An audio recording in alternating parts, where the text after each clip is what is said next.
Moreton Bay Live with Kim, Daryl and Andrew. And I'm feeling like a wiggle this morning, boys. I just want to explain, as I say, good morning to everyone. Has anyone noticed the colour of our microphone socks this morning? I've got Emily's yellow socks, so I feel like a wiggle. Oh, I've got blue. I don't know who that is. Sorry, I'm not a Wiggles fan. But Well, am I showing my maturity level? Or... I've got red, and who are the Wiggles? they were the cockroaches.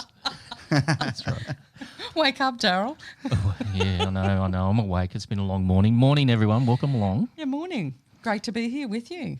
Yeah. Absolutely. Welcome to Moreton Bay Live with Kim, Daryl and Andrew. Kim, first up, how are you going? I'm going fabulously. I'm particularly excited about the fact that as you leave your Facebook feedback with us this morning, people are going to go into the draw to win a double pass to see Melinda Schneider live, which is really exciting. Sensational. So we have prizes, and we're expecting that as the show goes on, which will come back again and again so long as the audience want that, and we'll talk about what this show is all about shortly. But to have prizes like that, that's an awesome prize. How's that come about?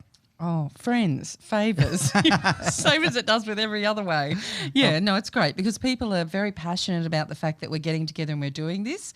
I think this is going to be a unique type of show and, you know, we're all very passionate and happy people. Yeah, terrific. So first up, Kim, let's just have a little bit of a chat. Let's introduce everybody and we'll start with you and then we'll go on to Daryl. Well, I'm Kim. A lot of people might know me from radio previously. My surname is Stokes. I've been around the ridges for a very long time in this space and it's nice to be here. I'm Daryl, Gemini, 4 foot nothing, but receding hairline. But been around Toowoomba a long time, and I'm really looking forward to our podcast today. Yeah, you're also known as a Toowoomba advocate, and when Kim mentioned the ridges, you two have actually hung around the same ridges quite a bit. We definitely have. Yeah, I've been in Toowoomba a long, long time since 78, and it's a beautiful, beautiful city. Wouldn't live anywhere else. I have tried it, but always went home, and that happens to a lot of Toowoomba people. Yeah, Toowoomba is absolutely beautiful. A part of our team, we've also got Jodie and Claire. And Jodie and I, we quite regularly go up into Toowoomba. Absolutely love that place. Yep. Great food culture, great community, all of that sort of stuff. So as I mentioned a little bit earlier, Moreton Bay Live, it's a brand new show. This is the pilot. It's with Kim, Daryl and Andrew. You've met Kim and Daryl. We also have, along with our team, Jodie and Claire. And as a part of the team, of course, the community, yeah? Mm-hmm, definitely, the community. We'd love to have your participation today, so jump on the True AU News Facebook page, or you can also jump across to Toowoomba 4350 TV, Stanthorpe 4380 TV. We're also... There's so many different places, isn't there? Yeah. And for people that comment, as we said earlier, we're looking for the best comment of the day. Mm-hmm. There's a great prize. So get involved in this. You can also head over to moretonbaylive.com, the website there. There's plenty of interactive tools there to get involved in the show. So by all means do that. We've got a fair bit happening today. There's a lot of interviews lined up. Yep. For the very, very first show. So we'll see how that goes because we're also bringing a lot of the technology together for the first time in this sort of format to make this work. What are some of the interviews that we're going to be conducting today? Oh, we have a heap of people we're going to catch up with. And I mentioned Melinda Schneider for our ticket giveaway, so it's only fair that we chat to her about her farewell to Doris tour. So we'll chat with her later on in the morning. We're going to see what's happening as far as the bushfires around Australia. That's very topical, of course, and a couple of different areas around the region. We'll be chatting with people. And we'll also catch up with Josie Howard, who is in Townsville, and ask her the question about how the coronavirus is actually affecting tourism in that region. Yeah, and that falls into the narrative of this show. Essentially, in a sentence, it's discussing all things Moreton Bay and beyond with the Moreton Bay region, and then that is inside the Moreton Bay. The Moreton Bay, a lot of people probably don't realise, but it is a big, big area. And Daryl and Kim, you spent a lot of time up in Toowoomba. If you look down the hill, that's where the Moreton Bay starts. Yep. And if you look at it, it's like a massive big circle. So if you went out to the ocean, as much as you go out to the ocean, you'd also go inland. And just talking recently with people and saying, oh, the Moreton Bay, you know, Ipswich is kind of technically in the Moreton Bay. And I go, what? Well, Moreton Bay West College is actually in Ipswich. So there's a lot of history there.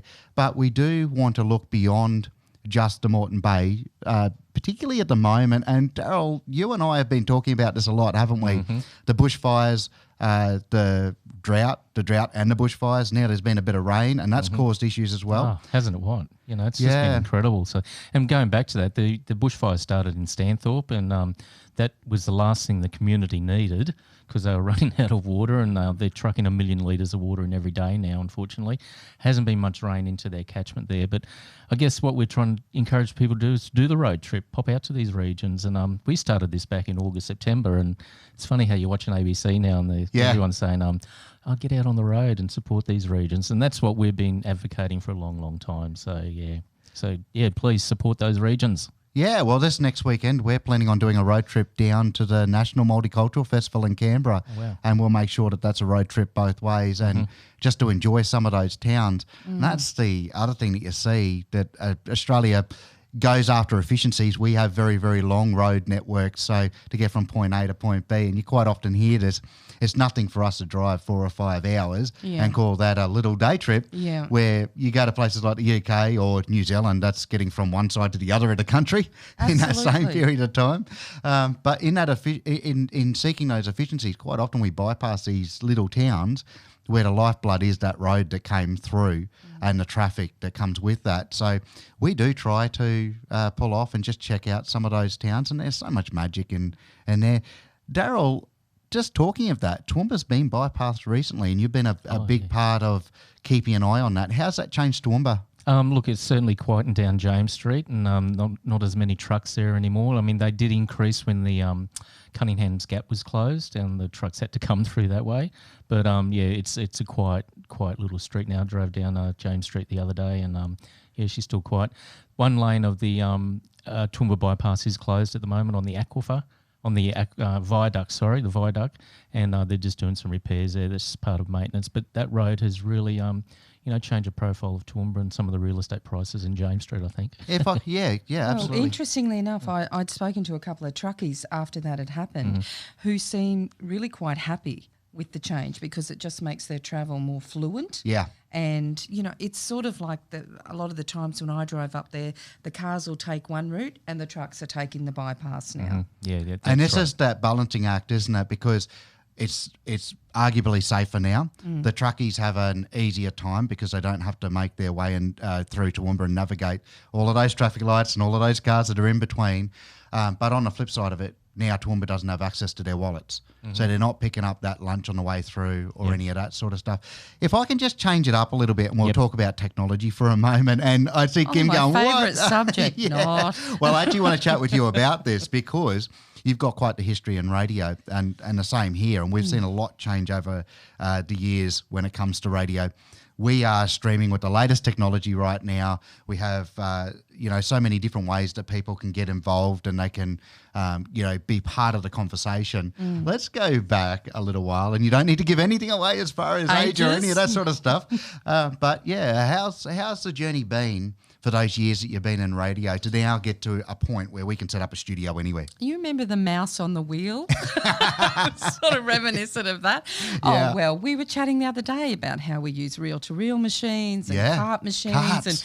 And there would be a whole generation who don't even know what those things are. Yeah. So things have changed a lot. Look, I know. we are broadcasting from the 4AUR 101.5 FM podcast studios. Now, even just to say podcast with radio station, that almost still seems and it feels a little bit weird. Yeah. But going back to when we had the reel-to-reels, alongside with that, the way you played music, you had vinyls, you had 2 record players, and there's just a whole lot of things that that generation coming up now are probably never going to fathom or understand, but we can try and explain it. But the the way that you used to queue up tracks on a record, you'd be able to see where the music is and where it's not, and we used to have to physically spin the to get it playing. The turntable. So exactly right, you had to spin the turntable up with your finger at the same time, and like now we just click buttons and we go from a song to a pre-recorded interview. There's no splicing reel-to-reel tapes. Absolutely. And how often it would be the case that if you talked for too long, you'd be running next door to the music library to actually try and get, a record that was a shorter length. And it was like, where do I find it in here? Because there were hundreds and hundreds and hundreds of records. So, you know, that in itself was a bit of an interesting exercise. But anyway, we got through it. We got through it. And I was so often, I can tell you many times when I first started, late with the news, and I'd have a program director saying to me, Late with the news? You can't do that. yeah, don't you know how to time out? No, not really good at it. So anyway, but it has changed, definitely. Hey, just while we're at it, we've had a couple of people that have joined us on Facebook. Mark Perkins, he's out at the Caboolture Showgrounds. Scott DeVere, he's got Scott DeVere's Cleaning. It's probably also a great opportunity to mention that if you do head to moretonbaylive.com, we have a mechanism there that's called, and this is a new innovative thing that we want to try out, but it's called $5 shout-outs. Now, for a very limited time, it's free. So it doesn't cost you $5. So just click on it. And this is where you get to, whatever you want to do. You can shout out to your mother, to your crush, to some random person. Or if you're a business, by all means, you can chuck a shout out in there for your business or somebody else's business if you want to. If you've had a really good experience, put in somebody else's business, give them a shout out, and we'll read these things out live on air. Or maybe even if you forgot about Valentine's Day and you need to make it up to your other half, perhaps it's a good reason to do it today. Just putting it out there. Beautiful. Jump Now, aboard. I've got to just throw in, and I've just got to preface it and just say, look, this is a joke. But if you've been checking out the trueau.news Facebook page or the Join the Adventure Facebook page with Daryl, you've probably seen this. But who can drink 20 litres of fuel? Who can drink 20 litres of fuel? Yeah. I've got no idea. No. Jerry can. Oh, no. Dad joke. So now I've set the bar. Come on, guys. Oh, no. What have you got? No, I just don't do jokes. I'm not do good we at have them. to There's go a off the hint music? for Do you we? there, I've got to think about that. I think. Look, on our pages that went completely off, so that's why I just when I saw it, I absolutely cracked up laughing, and I thought, yeah, as ridiculous as it is, that's an awesome one. So we're not. No jokes, that's it, we're done. I got a Wayne Roberts one. Wayne Roberts from 4BC, remember him? Yeah. Yeah. Oh, gee, yes. Did you hear about the 2 peanuts in the park? One was assaulted. Oh, my God. Okay, I'm just going to put it out there. It's now a joke-free zone. Just saying. Okay, guys? If you have a great joke, jump onto the Facebook page or into any of our other ways that you can communicate with this show and tell us your joke, because we've set the bar and we've set it nice and low. So anything goes. Just make sure it's PG, I think. Yeah, that's right. PG. Do we want to go off to some music and we'll bring in that first interview? I think so, yeah. Up next, we're going to chat with Cindy from Orlando, Florida.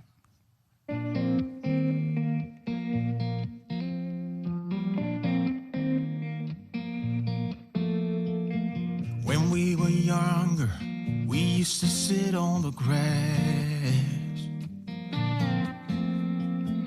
among the flowers. We just let the days pass by. People would tell us to get a grip of ourselves and get a job. We didn't care what we were told, 'cause when we were younger, we used to sit on the grass and go, damn, I don't wanna grow old. I wish I could turn back time. Stay up all night singing songs on the terrace. We didn't mind sitting out in the cold. It wasn't possible to make us embarrassed. We were free. Do you remember stealing smokes from your parents? Sometimes we got a bit out of control. When they found out we ran from home just to scare them, we were free. When we were 17.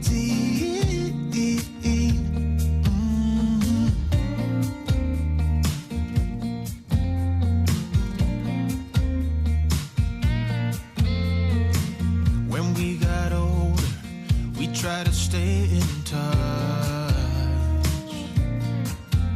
but we had to move on. Life ran away from us. If I could go back, be 17 again, yeah, I would, just to see all my friends running around the city, acting crazy like we used to do. I wish I could turn back time. Stay up all night singing songs on the terrace. We didn't mind sitting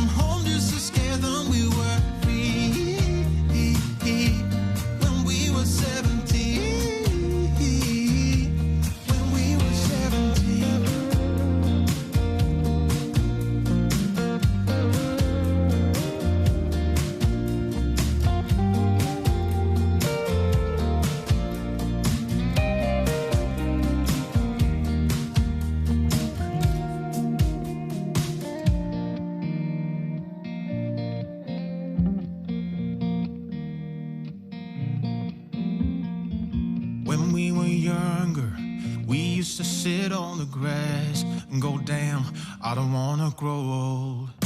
Stay up all night singing songs on the terrace. We didn't mind sitting out in the cold. It wasn't possible to make us embarrassed. We were free. Do you remember stealing smokes from your parents? Sometimes we got a bit out of control. When they found out we ran from home just to scare them, we were free. When we were 17. When we were 17. Yeah, thank you very much for your time. It is currently 15 minutes past 7 o'clock.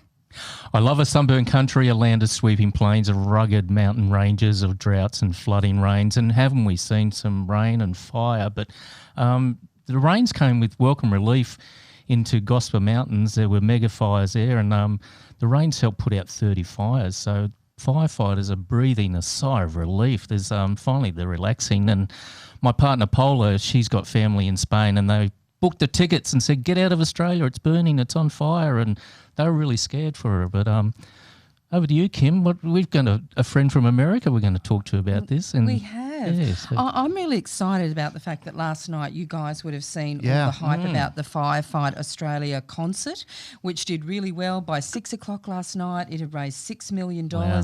And there see, were- with that fundraising, that's really good, but there's been some issues with fundraising around these fires, hasn't there? Yeah. Celeste Barber, she ran a fundraiser on Facebook, but it's turned out there's a whole lot of legal action now and backwards and forwards because the money, it didn't get where it... Well, I think the thing is, like we were saying earlier, Yeah. she started this fundraiser thinking, look, if we raise about 10 or 20 grand, we're doing a good job. We're going to help, the RFS, and didn't realise It went well perhaps past that, didn't it? What did it get to, do you know? $52 million. $52 million. I didn't realise that there were some rules around unlocking that money. So Yep. how it works is that it's only supposed to go towards equipment and training, not actually helping people or families or those that have been victims of fires. So there's legal talks about that now. But what's interesting is, I don't know about you guys, but I have had friends like Daryl just suggested as well, who have gone, well, we won't come to Australia because Yep. it's the whole of Australia is on fire. Yeah, absolutely. And the you get case. down around Merimbula, Bateman's Bay, all of those sort of areas, Gates Entrance, like they are really, really beautiful areas. Daryl and I were talking about this in relation to Stanthorpe when the fires came through there. Mm-hmm. It is actually an opportunity to check out some of these places and you'll never see them again the same way that you will. And we noticed that with Stanthorpe, there are some things that yes, the trees were burnt and all of that sort of stuff, but there were some things that were really beautiful that you wouldn't otherwise see. But further to that, there's so much of Australia that hasn't been fire affected. Mm-hmm. The Moreton Bay region, you can do a beautiful road trip up through the Moreton Bay region. If you head, if you were to fly into Brisbane, get a hire car, head out to Daybra. They've got great finger buns and pies. They've got curry pies and all of that sort of stuff. Up over the Mount Mehi Range, there is so much to do and see. But for people overseas, they're maybe not hearing about this. So I think we're going to find out a little bit more about that and get a bit of a sense of what people overseas are thinking. Yeah, Cindy is joining us now on the line from Orlando, Florida. Good morning or good afternoon your time, Cindy. Hi, it's Cindy Rivera calling from Orlando, Florida. How you guys doing over there? We are doing well. I love that accent. I can't Yes, get so do I. past American accents. I just love them. Sure. Oh, yes, I suppose we sound a bit weird too. So had you thought about holidaying in Australia, and what were you hearing at home with regard to bushfires? Well, we've been hearing a lot about the bushfires here in America, and our hearts and prayers go out to everyone who has suffered, not only the people, but the poor animals. So, how is it over there? We've definitely been thinking about doing a holiday over there this year sometime. Well, as the boys were just mentioning, there's lots of wonderful pockets that you can still visit. Hey, Andrew. Oh, absolutely. There's so much to see. When you think of Australia, what is it that you usually think of? Like you just mentioned the animals there. What is it that comes to your mind when you're in conversation? Somebody says Australia. Well, we think of the koala bears, of course, the kangaroos. We think about alligators or crocodiles, as you have. Crocodiles. That's not a crocodile. This is a crocodile. So would you say that those animals, because they're unique to Australia, is that probably one of the biggest motivations that you'd have in making the choice as to where you might go to in the world for a holiday? Not necessarily. I think one of the drawing points for Australia is it's a beautiful country. We have friends that we were blessed to meet about 2 years ago in Hawaii.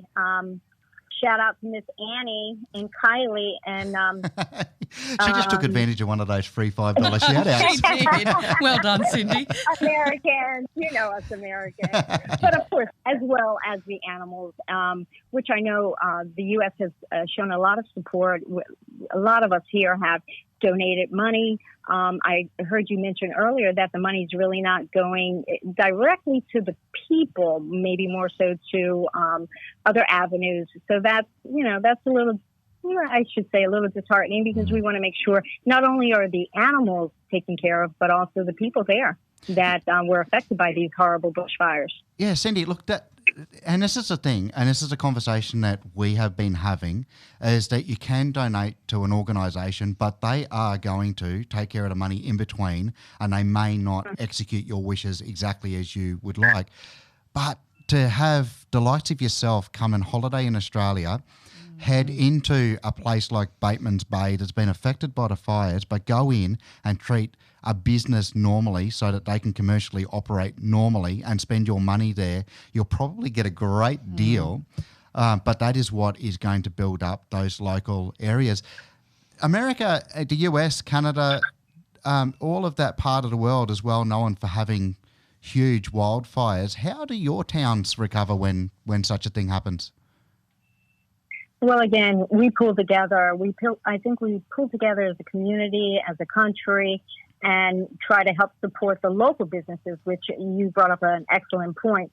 You don't want tourism to drop in any area, because then those people are doubly affected, not only by the natural disaster, or, it's by the loss of the tourists coming into town. And if you come for a holiday, we'll even make you some Aussie Vegemite sandwiches if you like. Beautiful. Well, Kim, I have a very good friend that I think you know, Annie. She said you're a great host. Maybe we can stay and spend a part of our holiday with you. Hey, Daryl stayed at my house last night. I'm happy to boot him out, and you can come and... Sorry, Daz. It's a great self-contained unit downstairs, so come on over. Anytime. I am so happy to hear that, it does mean a lot for us to still come over and to support the local smaller businesses as well as the larger ones. And we'll definitely still plan on doing our holiday. We're just trying to figure out dates right now. Well, we just needed to hear from you. It's all clear. We'll talk to our people and we'll work that out. But no, as the guys have said, there's some wonderful places that you can visit, and you will 100% enjoy your holiday and your time here. You will. You definitely will. So book your tickets and come on over and support our regions. We definitely will. And Cindy, tell all your friends about this awesome place called Australia with those drop bears, koala bears, whatever. It's all good. But thank you very much for spending time with our listeners. You're so welcome. Thank you guys so much. You guys are a fun crew, and hopefully we can stop by your radio station when we're there. Thanks, Cindy. Yeah, that was Cindy. It's currently 23 minutes past 7. From all those pretty words you said, it's like I'm wasted. Every time I see your face, I'm losing track of time and space. I don't know where I am. It's like I'm wasted, and I won't waste it. And I promise that I will stand by you forever. I can't get you out of my mind. I will follow you wherever, and I won't waste this.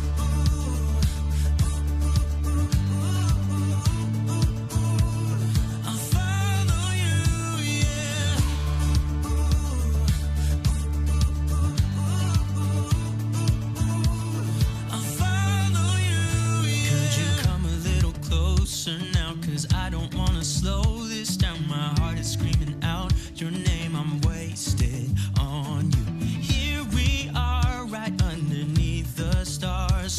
Let's get a little reckless. You make me breathless, and I won't waste this. And I promise that I will stand by you forever.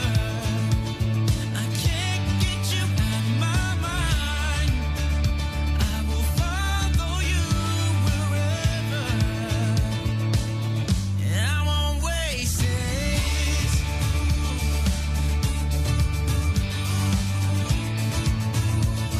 I'll follow you, yeah.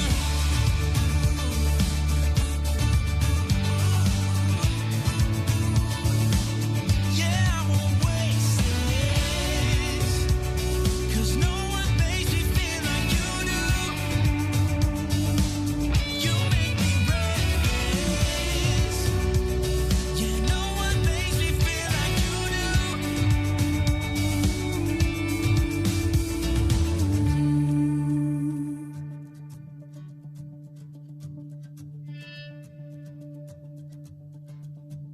I promise that I will stand by you forever, and I won't waste this.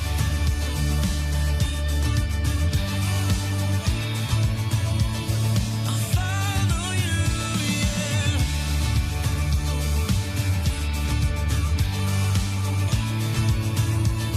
I'll follow you, yeah.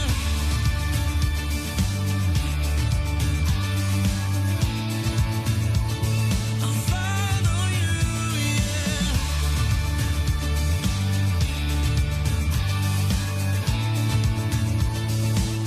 Yeah, I won't waste this. The time is 7:29. In the news, I'm the leader, insists Nationals head Michael McCormack has dismissed reports that he's about to be rolled and claims he will take the Nationals to the next election. Cruise in Sydney is being tested for coronavirus. A cruise ship docked in Sydney on Sunday, but New South Wales authorities have concerns about potentially infected passengers. In Talgai, 30 kilometres north of Warwick, a hole grows and fears of a big flood are happening. Authorities are still worried that the 300 megalitres of water could flood nearby properties if the leaking dam wall collapses. For more news details, go to news.com.au. Yeah, that's the news headlines from Daryl.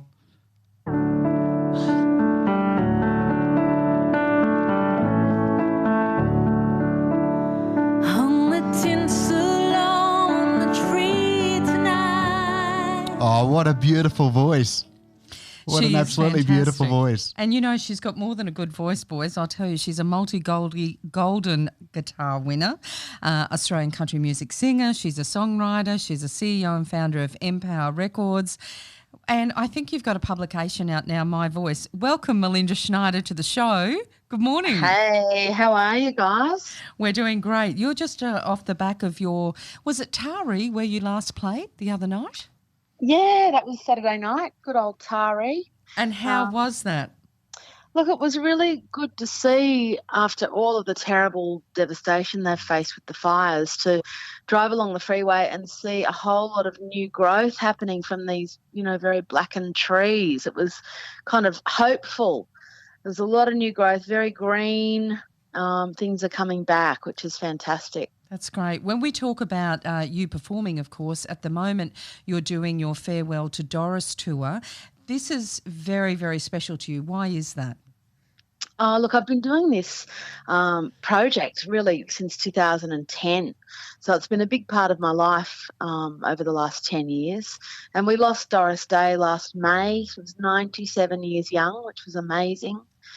And I've loved her all my life, since I was 8 years old when I first saw Calamity Jane on the Saturday afternoon movie on Channel 9. I loved her as the rootin' tootin' whip crackin' sharp shooting tomboy.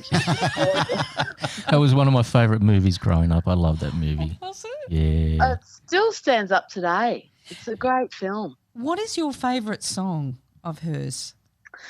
Oh, look, there's so many. She recorded over 600 songs. So, look, I love Secret Love. I love Que Sera Sera's a feel-good one. All of the songs from Calamity Jane are wonderful, but she also had a lot of big band hits in the 30s and jazz standards. So she's very diverse musically, and that's what I love about the show as well. It just allows me to sing so many different styles of music. And you're doing quite a few tour dates with this tour. Oh, my goodness.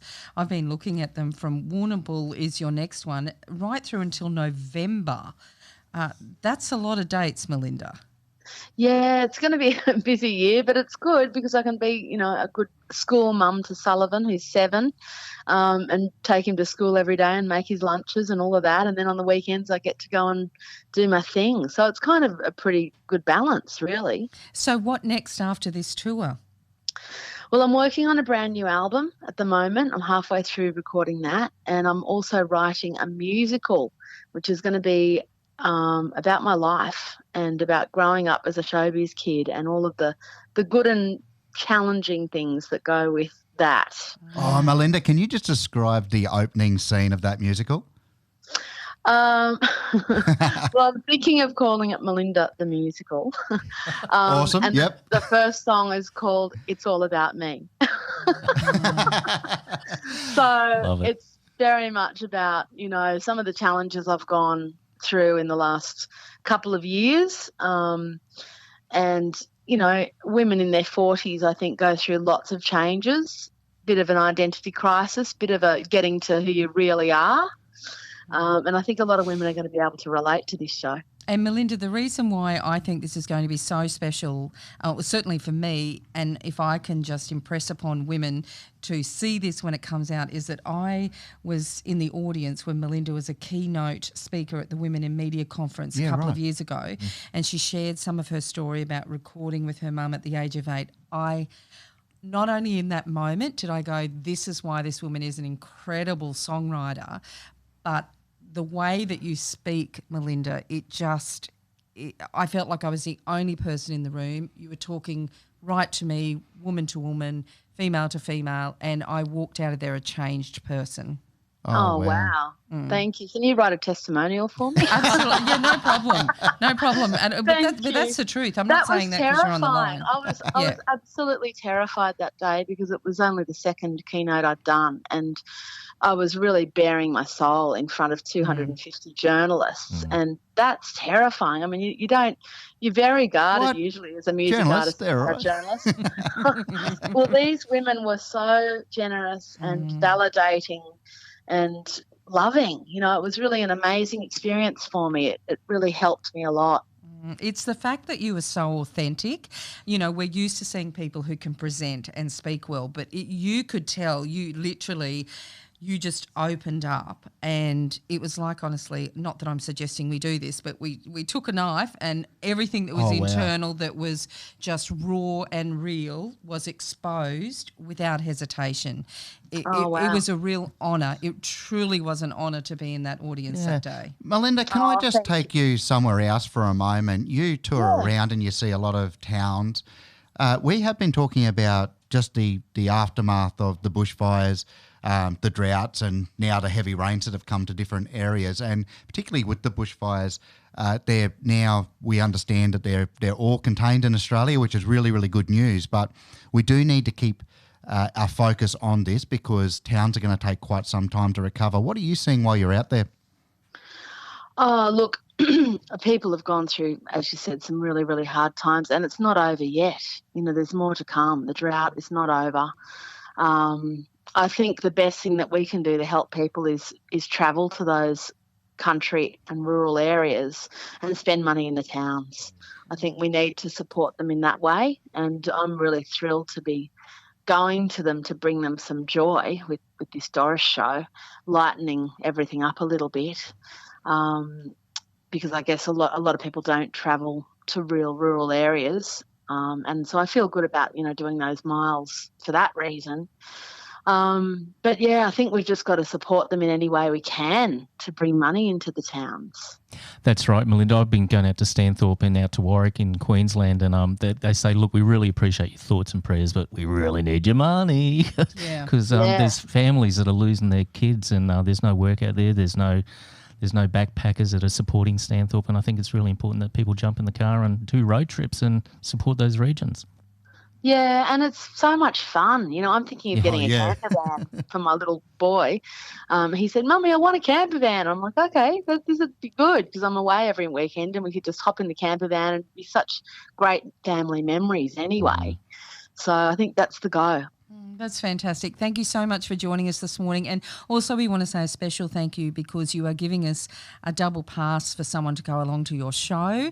That is actually the prize this morning for our feedback competition online. Well, We're very grateful for that. Speaking of that, we've had somebody come in for the shout out, Timmy Pascalone, and he has said, all the best for the first show, guys.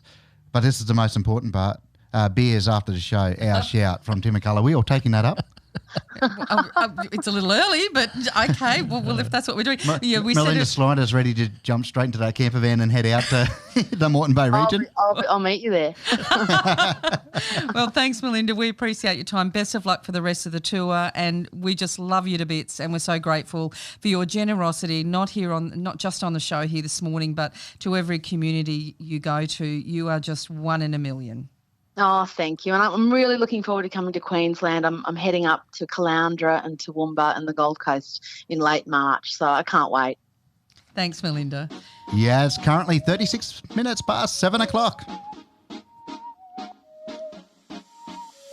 You said I was a piece of art. You decided to paint my heart, but you colored it gray, then you put it in a frame, hung it beside other house gray as mine. Oh, I should have known, should've let you go.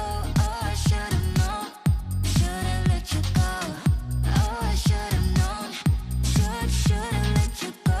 But I wanted to fall in love so bad, like in the movies or the trees.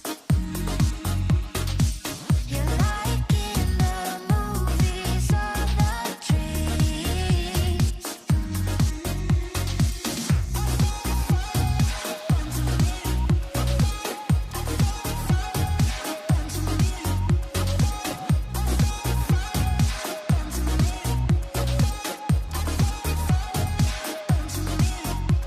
You wanted to tear down my walls.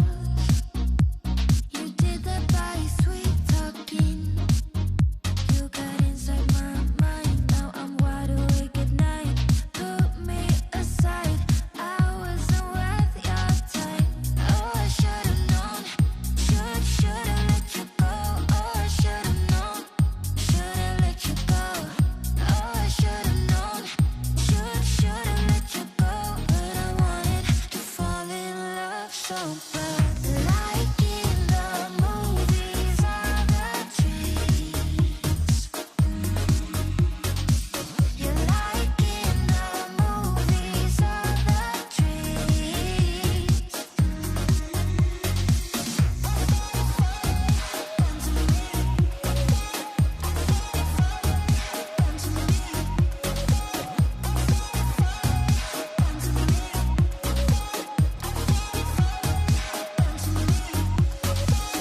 Oh, I should have known. Should've let you go. Oh, I should have known. Should've let you go. Oh, I should have known. Should've let you go. But I wanted to fall in love so bad, like in the movies or the trees. You're like in the movies or the trees.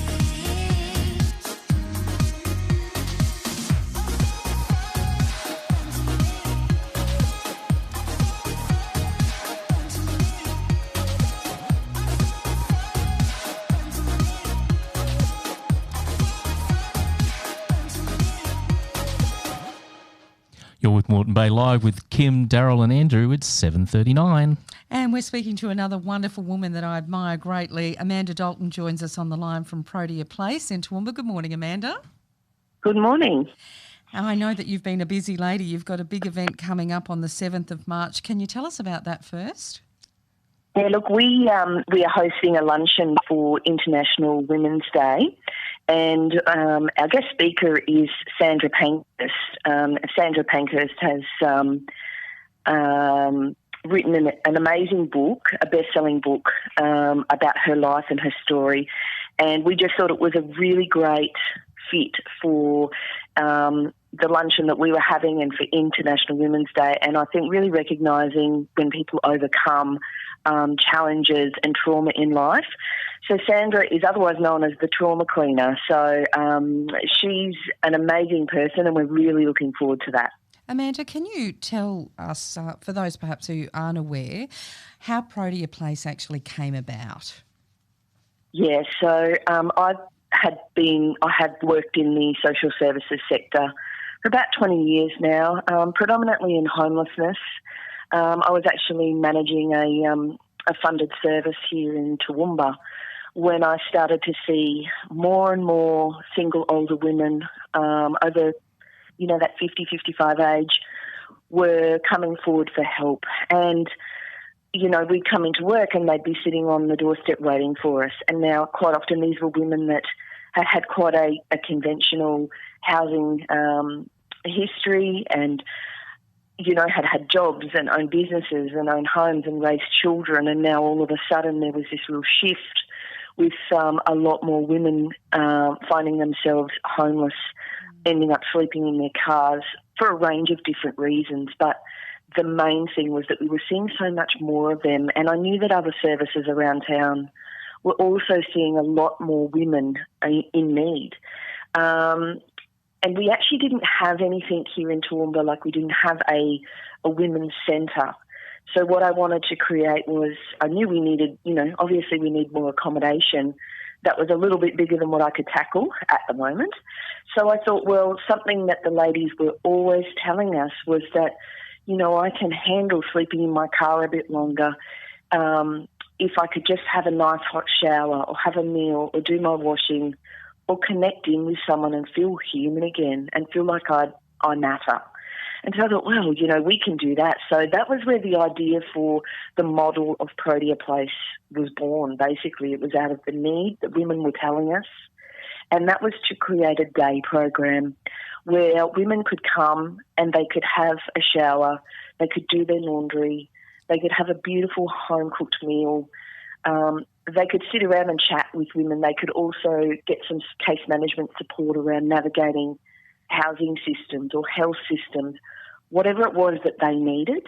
That's what we wanted to be able to provide in a really homely environment. Amanda, Daryl here. You've got a dignity, strength and compassion. Can you tell us about the Toowoomba community? And I think you did a post recently about the number of men that are supporting this Protea's Place as well. So can you take us on that journey there, please? Yeah, look, Daryl, we have had the most amazing support from the Toowoomba community and beyond, actually. We receive a lot of donations from outside of the region. I think because the model, although it's not really rocket science what we're doing, it's quite unique in that we're the only one that we know of in Queensland that's doing this exact model. And I think it's really just touched people's hearts. And, as I said in my Facebook post, we may be the Toowoomba Women's Collective, but the amount of men that have gotten beside us and are supporting us financially and in many other ways has just been phenomenal. And the compassion, I guess, that is constantly shown to us by the community has actually made it possible to create Protea Place. So we couldn't have done it without our compassionate community, that's for sure. So 131 Russell Street, you opened that. It was on Monday and Fridays. Have you extended those hours now? Yeah, look, we're currently doing a fundraising campaign called 15 bucks for February. And the whole idea behind that is, look, we understand that everyone's charity fatigued. There's a lot of great causes and a lot of great charities. And with all the bushfires, everyone's really, fatigued with having to give to all these places. But I guess for us, we were just saying, look, for us, homelessness doesn't stop. So we need to keep raising the money so that we can expand our hours. So 15 bucks for February really was a campaign to try and get the money that we needed to open an extra day per week, which would be on a Wednesday. And the real reason for that is because of the incredible need that we're seeing. We're only open Mondays and Fridays for 4 hours on each of those days. And in just 5 months, we've provided 372 meals, 105 loads of washing, 79 showers, 320 toiletry packs, and 156 clothing packs. Amanda Dalton, that is sensational. There's a lot going on. We're starting to run out of time, but it's very important information that you're talking about. Just quickly, how do people support your organisation, whether they're in the region or out of the region? Can they get involved? Yeah, absolutely, and we'd love that. If they just go to our website, there's a donate page and there's also contact details. So www.toowoombawomen'scollective.org.au. Follow us on Facebook. We're very active on Facebook. But we love to hear from anyone who'd like to donate, sponsor or support us in any way. Amanda Dalton, thank you very much for spending time with our listeners. Thank you. Thanks, Amanda. Yeah, that's it. You're listening to Moreton Bay Live with Kim, Daryl and Andrew. Look, we're broadcasting across a whole heap of platforms, mainly online. You can get involved. You can head to the website, moretonbaylive.com, and on there there's plenty of ways to interact, or you can head to Facebook, trueau.news. You can comment there. Comment of the day, what did I get? Oh, they're getting a double pass to go along to Melinda Schneider to her Farewell to Doris tour. And you know what? It's all over New South Wales and Queensland, so you've got plenty of options to whichever venue you'd like to go to. Wow. Yeah, and look, we're broadcasting from the 4AUR 101.5 FM podcast studio. Trying to fight it, always been patient. Now I can't wait no more.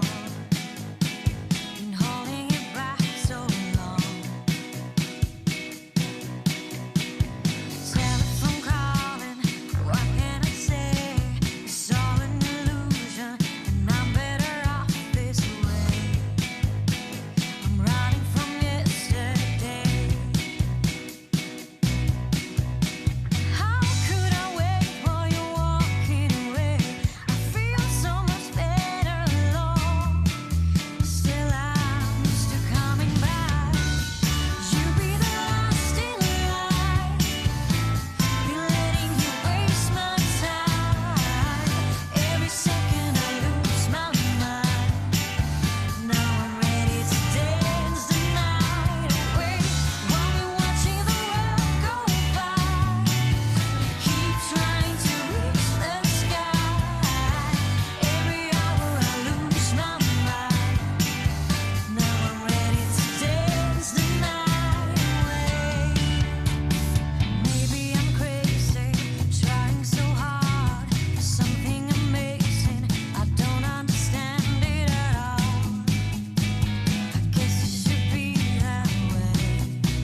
with Moreton Bay Live with Kim, Daryl and Andrew. It's 7:49. This is really going to be a fun part of the show for me this morning. I'm looking forward to saying g'day to John, who's joining us from Brizzy.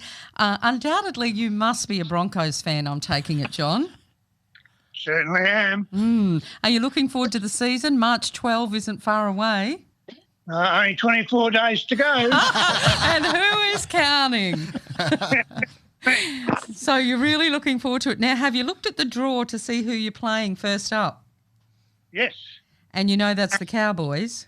I do. Yes, and what are your thoughts on that game? It's a game away, and I believe from the Nines, it's going to be a tough game because the Cowboys won the Nines. They're the first team to win the Nines competition twice. Yes, now give Go Queensland. give me your thoughts on Darius Boyd moving to that new position of left centre. It's a position he's played before. I think he's a great fullback, but maybe Jack Bird can fill those shoes and more. So you think it'll be okay? You're not overly concerned? Not overly concerned, no. I think Anthony Seagull knows what he's doing. John, Daryl here. How are you? Good, thanks, Darryl. I woke up this morning and I stayed over at Kim's place and she had a Canberra Raiders coffee cup in the This won't make John cupboard happy. there. And I was born in Canberra and I got reminded by the CEO of the Toowoomba Sports Club that if I was born in Canberra, I should go for New South Wales. But what are your thoughts on Canberra and the competition this season? I think they'll go really, really well. They didn't do too badly last year. They did quite well last year. They've got some talent in there. They got some talent in there. And, as long as Papali keeps playing for them. Yep. Well, it was a controversial end to the season last year, John, as you'll recall with the Raiders. That's right. Come on, admit it. Yes, it was. Yes, it was indeed. I think they got the lollies. Well, look, everyone always says, doesn't it, when it's your team, you'll say the ref got it wrong. So I understand people will be saying, come on. But, it's a great game. I loved watching it up to the finals last year because it really was very passion-packed, wasn't it? It certainly was. And to once again have in inverted commas, a team out of the New South Wales going for the premiership, it really puts a lot of interest into the game. They reckon last year a lot of comments around southeast Queensland were those Broncos are playing well. So I guess you're You're going to fight with our callers. Yeah. So do you get down to Red? Do you get down to Red Hill yourself and watch them train and get involved there? Sometimes, yes. Yep. John, it would be remiss of me if I didn't ask you this. Do you watch the girls play? I certainly do. And how do you think they go? The Broncos girls go really, really well. Of course they do. And look, I think women's sport at the moment in this country, it's getting bigger and bigger, and it's getting really exciting. So great to see the NRL getting behind women's sport as well. Yeah, we have some fantastic female athletes. Oh, There's definitely. no doubt about that. In a lot of codes, Yeah. So Can I ask John a question where I already know what the answer is? Okay. Yes. Yeah, who's going to win the upcoming season? The Broncos. That's awesome. I should have put some money on that. I would have won. Well, they might say this season, geez, those Broncos are playing well in southeast Queensland. Well, some people will call you a visionary, John. I might call you a dreamer this morning, but that's just because I do also back my hubby's team, which is the Raiders. But look, best of luck to you enjoying the season. I hope you get everything out of it that you wish for because, when you are an avid fan of a sport, no matter what it is, you really do. Just like John showed us, you count down the days to the start of the season. So I know come like March 12, you are going to be beside yourself happy. I just want one final question. Do you wear all the get up when you're watching the game? Like, do you wear jersey, socks, cap, that sort of thing? I'm a member. There's your Probably answer. honorary member, sitting in probably. the stands. Lifetime member. Lifetime member, yeah. Oh, good stuff. John Little, thank you very much for for spending some time with our listeners. Thank you, Andrew. Yeah. Thank you, listeners. Yeah, that's awesome. It's currently 7:54. Look, you can get involved. This is a Moreton Bay live show. You can head to moretonbaylive.com. There's a whole lot of information there. There's plenty of ways to interact. If you're on Facebook, head over to trueau.news. You can get involved there, or the Moreton Bay region, or there's plenty of other Facebook pages. If you're up in Toowoomba, there's Daryl's Facebook page up there too, Toowoomba 4350 TV. Did I get that right? More than just a postcode. More than just a postcode. You got your tagline in. We right. usually make you wait till the end of the show to be That's able to do right. that. But yeah, you got that in. So there's plenty of ways to get involved. Also, for those people that have been listening along, we can see that on Facebook and have been commenting and messaging us. Thanks for listening, Mark Perkins.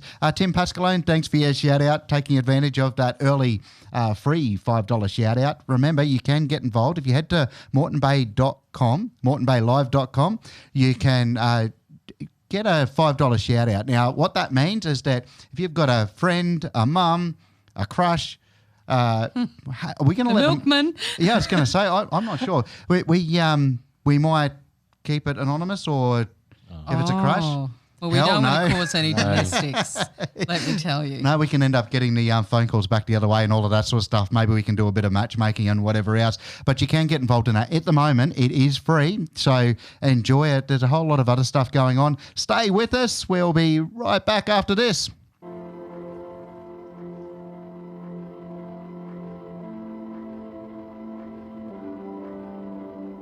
Lights flash in the dark.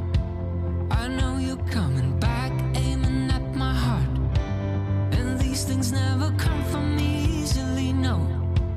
But now I think I'm ready. I think I'm ready, ready. Emotions repeating, though it's been so long. I know what you're thinking, I know. I wanna spend all our time now, for better or worse. I know the past is gone, and now you're all I want. 'Cause I would give it all up, give it all up, give it all up for you. I would give it all up, give it all up, give it all up. I would give it all up, give it all up, give it all up for you. I would give it all up, give it all up, give it all up.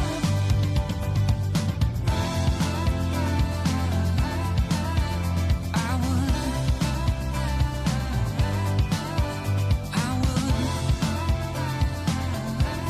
You know that I would. Lights flash in the dark. Just close your eyes and we'll be shooting stars. And you know I can't wait for forever no more.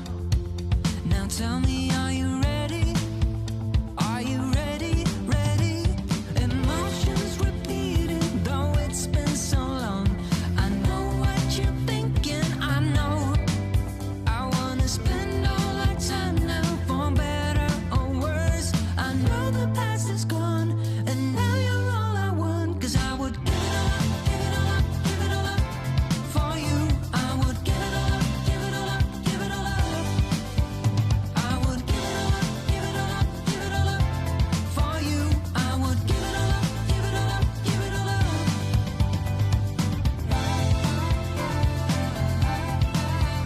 I would.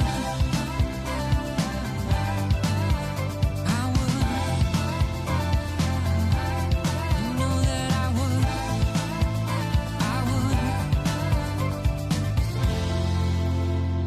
Now there's no looking back. Now there's no looking back. You got me falling fast, falling fast. I'm falling. Give it all up, give it all up, give it all up for you. I would give it all up, give it all up, give it all up. I would give it all up, give it all up, give it all up for you. I would give it all up, give it all up, give it all up. Give it all up, give it all up for you. I would give it all up, give it all up, give it all up. I would give it all up, give it all up, give it all up for you. I would give it all up, give it all up, give it all up. Moreton Bay Live with Kim, Daryl and Andrew. Discussing all things in the Moreton Bay and beyond, it's 7:59. In news headlines, a severe thunderstorm warning is in place for parts of eastern Victoria as storms and heavy rain fall close in. Comedian Celeste Barber made a dig at Prime Minister Scott Morrison during the relief concert that raised more than $9.5 million for Australia's bushfire recovery. And Malcolm McCormack is not about to change the way the National Party chooses its leader, despite having fought off an unexpected challenge for the top job a fortnight ago. More news after the break. Thanks, Daryl. I'm not sure if you boys know about this. We're taking a break, aren't we? Hang on. Not yet. But No, it's all right. I thought I'd give him a hard time. Second ever headlines. He's done really, really well. I know, you're doing good, Daryl. Oh, that sounded very condescending. And Kath is probably going to pull me up on the way I've spoken to you. You know, we talk about the fact that there's 5 stages of marriage, which you boys have probably heard, but there's also apparently a number of warning signs of divorce. And this lady is going to be the one to tell us about them. She's going to turn it into a musical. This is awesome. Okay, yep. Kath McBride Halliwell, good morning to you. Good morning. So I was fascinated to hear about what you're doing. Now, I just want to set this up and explain to people that you are what I would term a creative genius because not only are you a teacher and you're an actor and you're a director, you're definitely a playwright. And as Andrew just said, you're about to do a musical. You're in the throes of putting this together, all about divorce. Now, my first question is, why? Okay, well, thank you for that introduction. I'm at the age in my 40s, and everywhere I turned, someone wanted to share their story.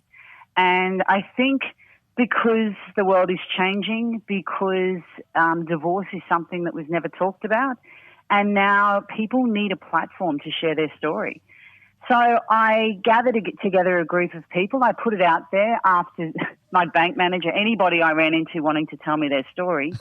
And we had a group meet at the 12th Night Theatre, and there was 15 men and women for our first meeting, and it was amazing. They just wanted to share their story and get it out there and realise that it doesn't define them. That Imagine it's part getting of their amazing story. and divorce in the same conversation. Tell us about some of these stories that you've been hearing. Well, I don't want to give too much away, but I think that with divorce, there are so many stories that are common. So when you get a group of people together and you hear the stories, after the pain and the healing, then comes a bit of laughter. So once people can define, this isn't me, this isn't my whole life, it's a chapter, we're looking at really healing through comedy and through laughter. So, I mean, there's stories about people putting things in their ex-husband's shampoo because they loved they knew that they loved their hair. Yeah, or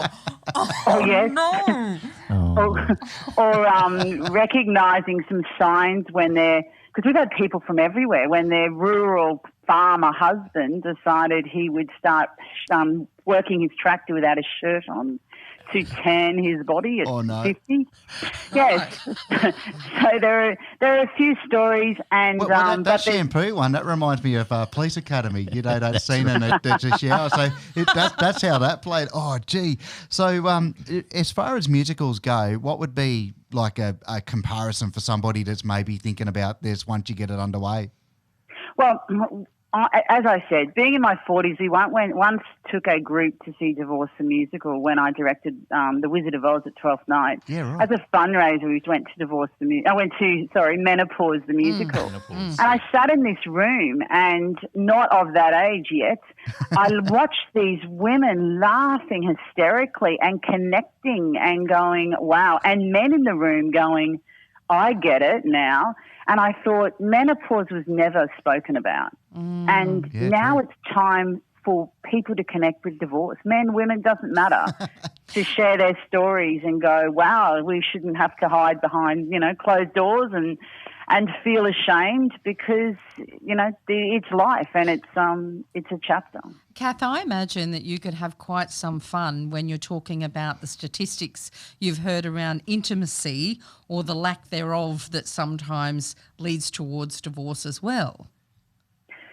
I haven't got statistics on hand, but yes, there are 4 major contributing factors for divorce, and they're saying incompatibility is one, infidelity is another, substance abuse, so, especially alcohol, and physical and mental abuse. So they seem to be the 4 reoccurring reasons for divorce. Mm-hmm. But when you look at statistics, back in the 70s when we were finally allowed to get divorced, there was a lot of people that were married. Women were 21 and men were 23. And so although divorce is becoming, something we're talking about now, it is decreasing in numbers, but there are reasons too. Less people are getting married. People are getting married now the average age is in their 30 to 32. They're living with people first. So there's a lot more educated, I guess, informed decisions before marrying, and some people are choosing not to. But there was a time we did it very young, and that's, now is the time that a lot of those marriages are finishing. It's Daryl here. I just want to share a quick story. I ran into my first ex-wife the other day. She's a hairdresser in Toowoomba. And he said first. I know. On the statistics for two marriages. But it was funny. She said, we had a good time together. I got a house out of it. And I guess I had to admit to her, I was 25 and she was 40. And I had to admit to her, I was really lazy in that marriage, and that's why it fell apart. Yeah. So we can laugh about it now. It's taken a couple of years. We've been divorced now 16, 17 years. No, more than that. My daughter's 18, so probably about 25 years. But yeah, it's funny now. Here I am at 50 and 55, and she's 70. I'm like, oh boy, where was I then? Well, it's good that you can laugh, and maybe you can come and join us at the next group. Well, I was going to say, Kath, thank you, because you are going to do another focus group coming up. Is that right? Yes, we are going to do another focus group on the 29th. But if you get onto my Facebook page, Laughing Goat Productions, all the updates are there. We obviously, my dream is to write this show, tour nationally, and hear everyone's stories, and adapt the show for the place that we're at. I just think it's so important to heal and to share stories. I mean, storytelling is something that, some other cultures do very well, and that's something that, we learn and change and grow from sharing our stories. Yeah, Kat, 2 things. Do you think, first and foremost, the show being as engaging and as funny as it sounds like it's going to be, that people are going to start walking out the doors and saying, yeah, sign me up for one of these divorce things? And second of all, do you think you're going to actually maybe forge a better pathway for some people that this is inevitable, but that conversation's just not being had on a wider scale, so that maybe they might understand something that they otherwise wouldn't have?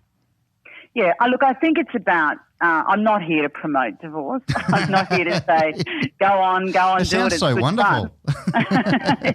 Because it's not. And there will be elements of the show that will have, that sadness and that moment of feeling. And we've also got one story of a very happy marriage that we will include in the show. So it's not all gloom and doom. Was that easy to find?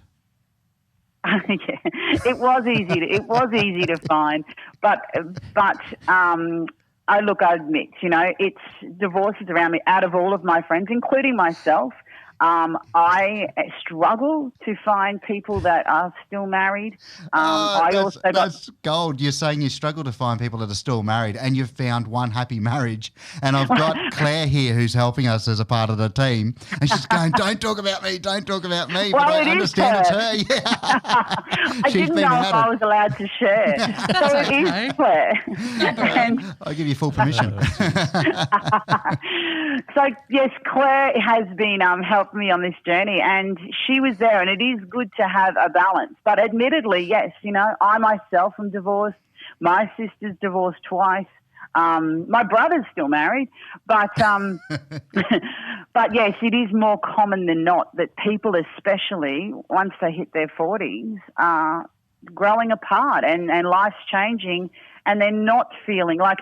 I did some research, and you used to back in, I'm trying to find my stats, but anyway, back in the 70s when the Act came out that you could get divorced, it was a man had needed one case of infidelity, but a woman needed that plus abandonment or abuse or another thing to back their story.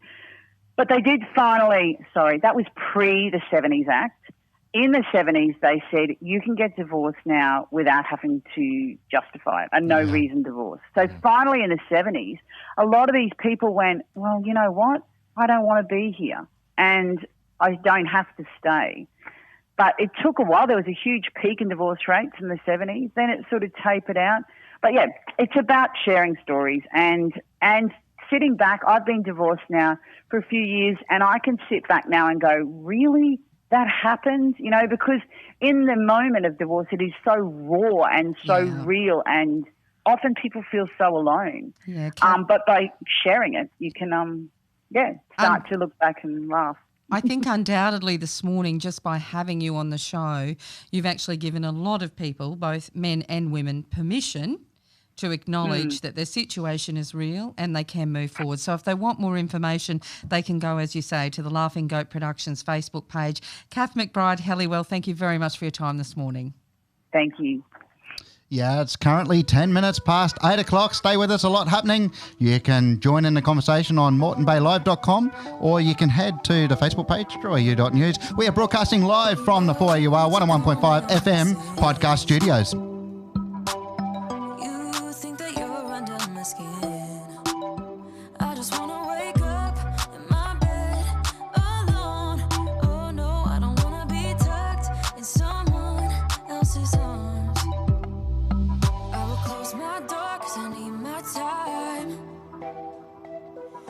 Speak so loud even though I hide. Like I'm hypnotized, can't get out of here. You don't know me, I just need my time. Yeah. But they say I don't know where you come from. I don't. You seem too nice to be alone. So lonely. I see you going through some things and I just wanna help.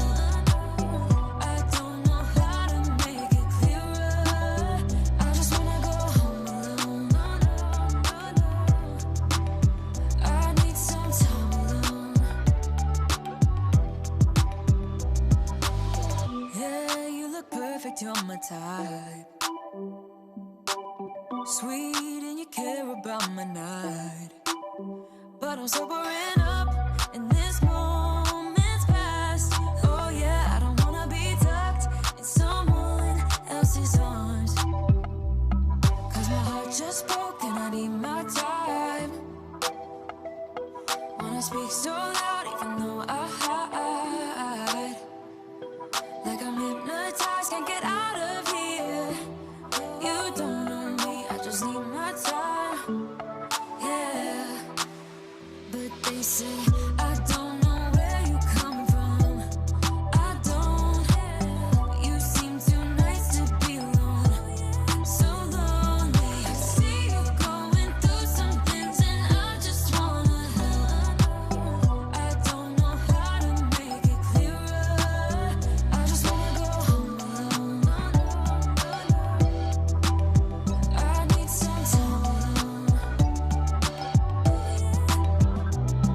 I see you going through some things and I just wanna help. I don't know how to make it clearer. But they say I don't know where you come from. I don't. But you seem too nice to be alone. So lonely. I see you going through some things and I just wanna help. I don't know how to make it clearer. I just wanna go home alone. I need some time. I wanna go home alone. I wanna go home. I just wanna go home alone. I wanna go home some time.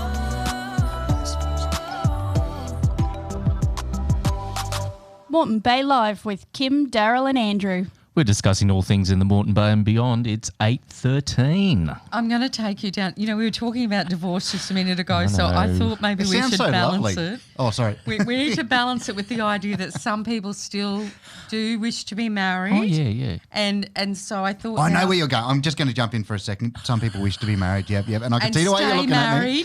But I'm saying I said it's it before we married. jumped on air. Births, deaths, and marriages. Why isn't it just births and deaths? Why can't we just keep a record of who's here and who's not here, and not worry about all of the other stuff? The hatchets and dispatchets.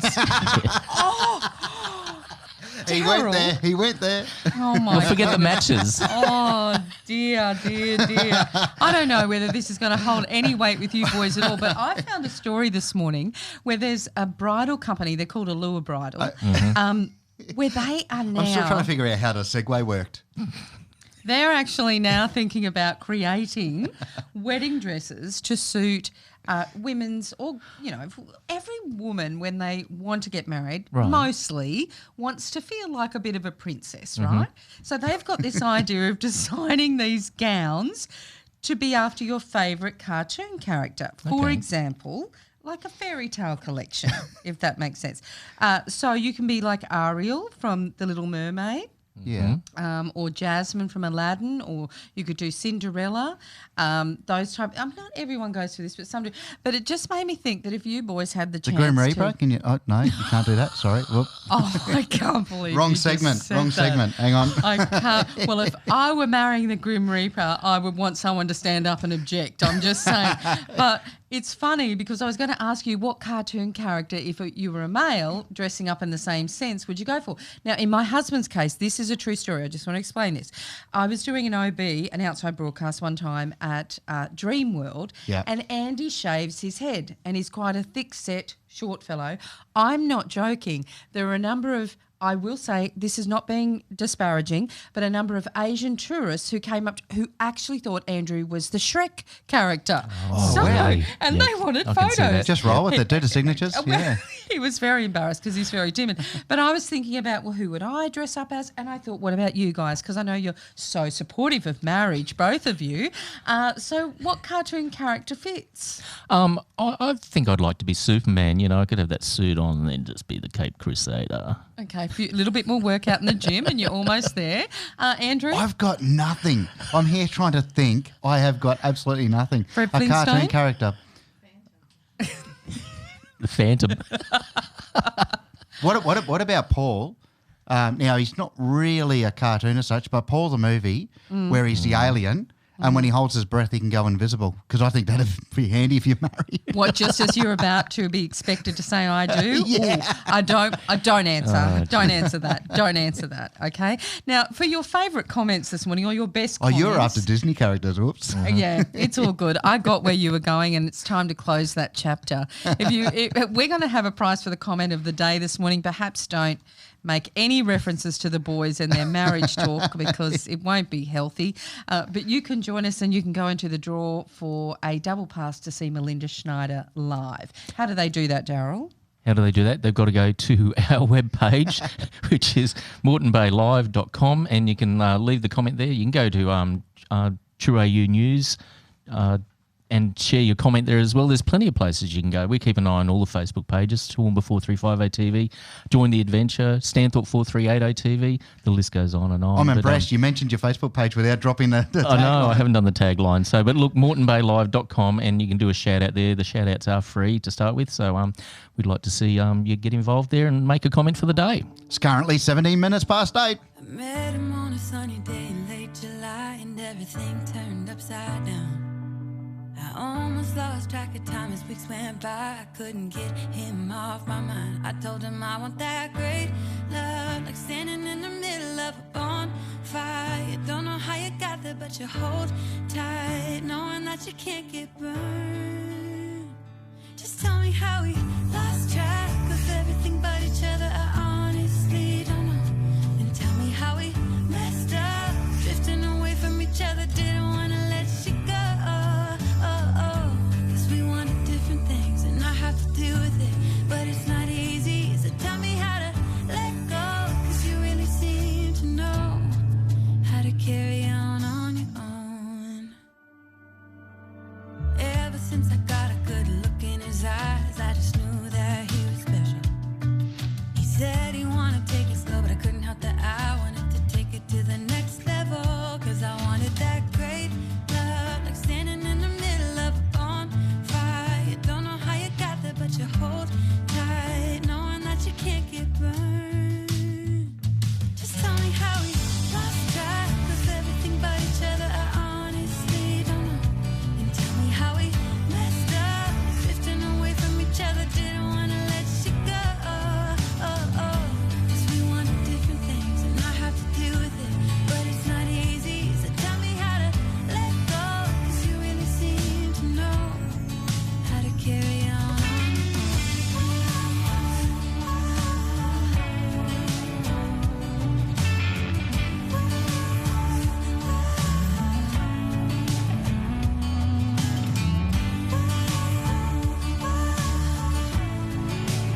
sunny day in late July and everything turned upside down.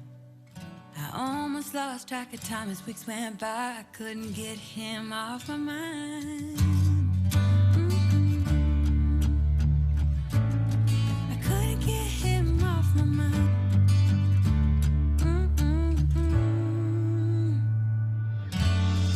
Lost track of everything but each other. I honestly don't know. Tell me how we messed up, drifting away from each other. Didn't want to let you go. 'Cause we wanted different things and I have to deal with it, but it's not easy. So tell me how to let go, 'cause you really seem to know how to carry on.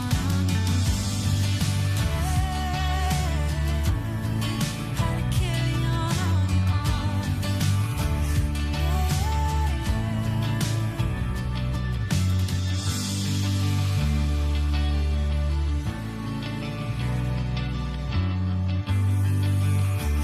Moreton Bay Live with Kim, Daryl and Andrew. It's 8:21 here on Moreton Bay Live, and we're discussing all things in Moreton Bay and beyond. And we've been discussing this morning bushfires that started in spring, and I couldn't believe it. I thought, Jesus, this is what it's like in spring. What's going to be like in summer? And it just did get worse and worse. Then all of a sudden, we've had the rainfall and put the fires out, but with that's come one extreme flooding. to the other. Hey, drought and then flooding. Yeah, so that poem I just read before, you know, I love a sunburned country, and you know, you just think, wow, things can't get any worse, and then all of a sudden, now we're talking about coronavirus, and another 70 people have been infected with coronavirus on the quarantined Diamond Princess cruise ship, and Japanese officials have confirmed that. And yesterday, a cruise ship pulled into Sydney Harbour, and there's fears that people on board there have got the coronavirus as well. So authorities are looking at that. On the phone, I've got Josie Howard. She's a Townsville advocate. How are you, Josie? Oh, great, thanks, Daryl. I am an ex-Toowoomba girl and an ex-Sydney girl too, but I know that. I'm Yeah, a Townsville girl. yeah, you've travelled around a fair bit, and I'm going to really say this: we are missing you in Toowoomba. You did some great work in Toowoomba, and I'm sure you're going to take up that work into Townsville as well. So, I rang you the other day, just said, would you come on the show? And one of the things you said was you'd love to, you know, talk about how Townsville is struggling with the coronavirus and what's happening up there. So, can you give us a bit of an update? Yeah, look, it's not so much it is the coronavirus, just in the way it's actually impacted the tourist industry along the Great Barrier Reef. So, and the bushfires as well. When we have other countries actually suggesting people shouldn't travel here, it makes it really hard. And you know, a lot of the industries along the coast in North Queensland actually rely on tourism, and it's making it pretty tough for a lot of the tourist operators up here. And then the flow on is to lots of the small businesses. So. It's been pretty tough, but I have to say I'm actually going to change the tone a bit because I'm loving Townsville. It is just amazing. So I fell in love with it, and you fell in love with it. That's really interesting. If I can just jump in, because we did do a road trip to Townsville a couple of years ago for the Queensland Independent Secondary Schools netball. We did the broadcast there, and I was blown away because quite a few people said, "Oh, gee, you're going to Townsville." When we got there, you guys have an absolutely sensational food culture, nightlife, and is it the Strand? Oh, I love the Strand. I live a block away, and it is just brilliant. You're a lucky person. Yeah, look, it's a block to walk to the rock pool, and you know, but there's just this Townsville's like a little hidden gem. A lot of the locals forget to advocate for the place. I think they've just, you know, Townsville had floods just before I moved here, so that's right. You know, people have been suffering a lot, and prior to that, there's been a pretty depressed economy, I guess, up here, like a lot of Australia. So it's just starting to change again. But I have to say, look, the local council, you know, do so much. Like this weekend, there are free concerts on the Strand. There's bands and music playing. One night, the kids and I were walking the dog at night, and we're heading home, and the park over the road had a pop-up movie on. And, you know, there's just some really cool things to do. You can go to Magnetic Island the other day. At Christmas time, I had a friend up from Sydney. We went to Magnetic Island, and we were swimming at Alma Bay with a turtle. So there was actually a sea turtle swimming with us there. So there's just some really cool things to do here, and people are so relaxed and chilled out. And I saw Everclear on Saturday night, so what more could I ask for? Oh, nice. So Josie, Kim here, by the way. Good morning. If we're doing a trip from Brizzy, how long is it going to take us to get to Townsville? Got any idea? A flight? It's only a little but drive. some people do like doing Yeah, yeah, that's I'm a exactly driver. Like recently, Okay, last week, I so- drove to Rockhampton, so that's not unusual. Yeah, for me. road trip. So it's about 8 hours from Rocky. So Okay. it's not. So I mean, I've driven from Toowoomba to Townsville a couple of times, which is why I say fly. But and there are direct flights from Toowoomba to Townsville as well. But if you want to, it's like a good 2-day drive to get up here. But you know, this is the thing. There are so many places to stop on the way. People always think they need to go to Cairns. And look, I like Cairns, but I prefer Townsville. I actually find the climate here a lot nicer than Cairns. It's not as humid.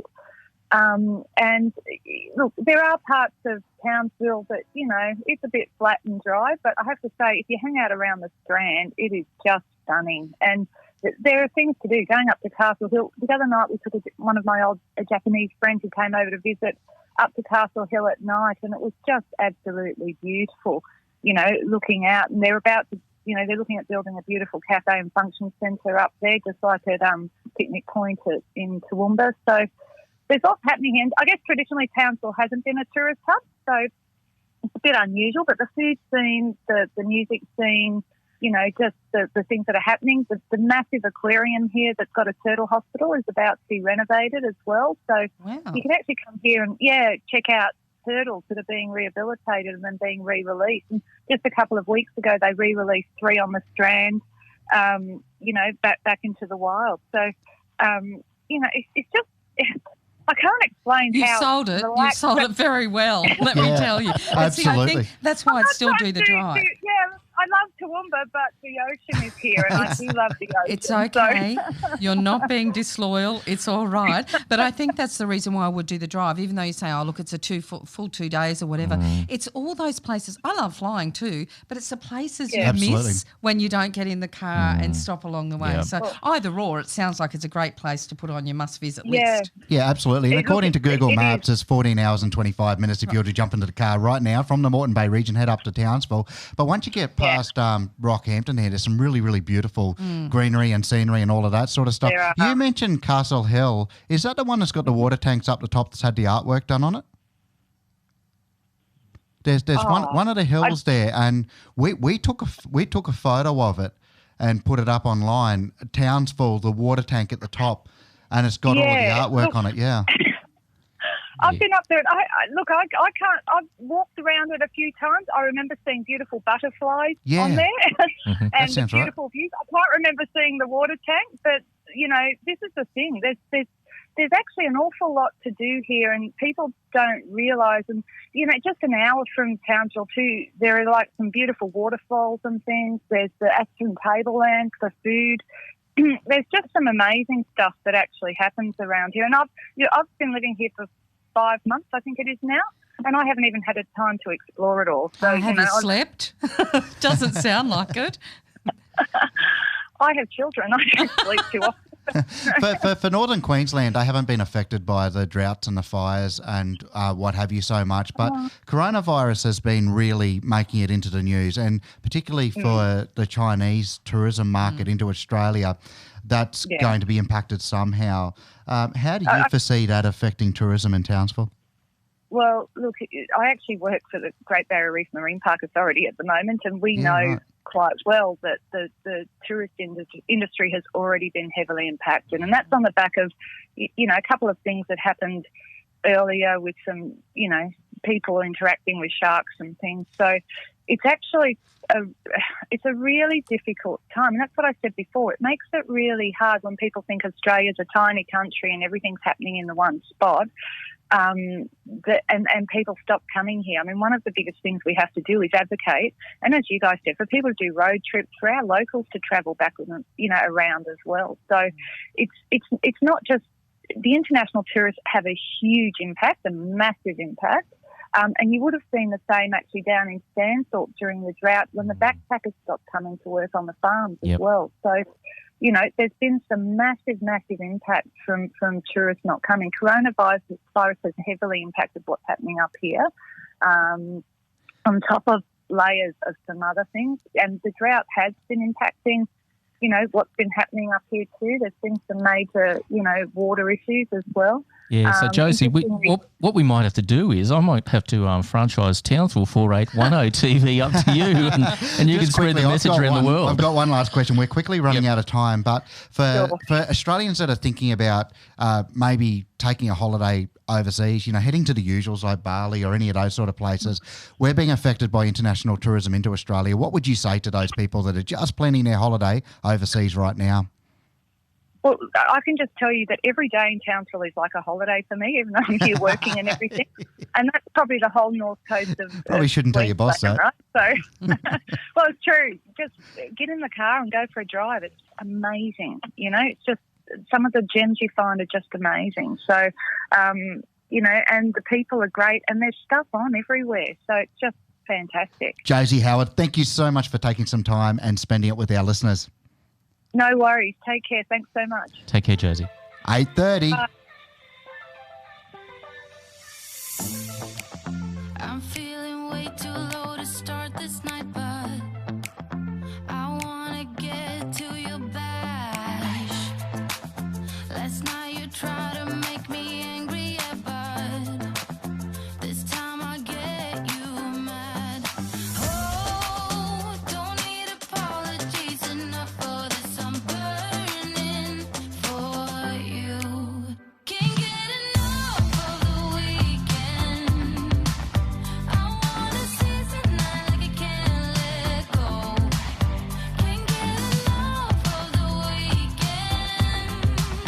Don't wanna ever get lost to the sun.